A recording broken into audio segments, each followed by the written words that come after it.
What's up, guys? Now in this video, guys, we will talk about how to make a good decision. See what? Yes, how to make a good decision. Now, how to make good decision? Okay, now there are a lot of things that creates a good decision. And there are a lot of basis for a good decision. But here we just talk about the one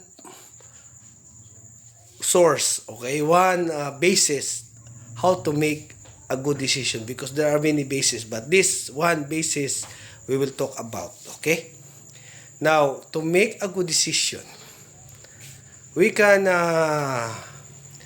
talk about the Israelites. Okay, the Israelites, when they are taken away from the Egypt and they walk in the 40 years going to the promised land, they encounter a lot of enemies.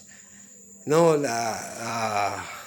those enemies, those tribes, they encounter them, and then there are times they fight. Okay, they make war, but for some reason, the Israelites, they have a reputation that they are never been defeated in the war, and the other tribes that became their enemy, or what lies in their path and fight them, they are all tremble, because they're afraid that the Israelites will come and they will be defeated if they will go to war, because they believe that the Israelites have their God, the God of Israel that protect them.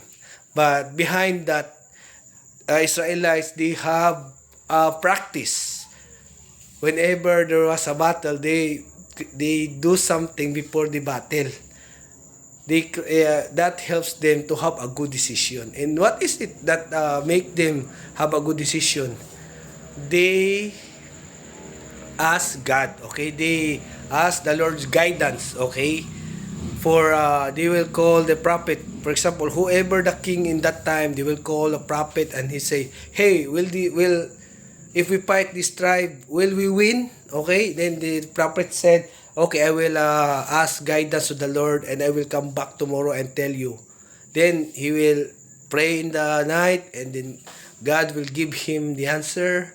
And then if God say, "Okay, you fight because you will win, because I will help you," so in the morning, the prophet will come and tell the king, "Hey, we can fight them, and they will be beaten, because they will lose, because God is with us, and God tell me that we will win them, because He will help us." So they will fight, and they will win. In that particular way of practice to make a good decision, the Israelites never had been lost in the war. Okay, but for some reason, they're also lost in the war, because there are times that though the enemy is very little, we can fight, it is very easy. But when they fight, they lose, because they don't ask the guidance of God.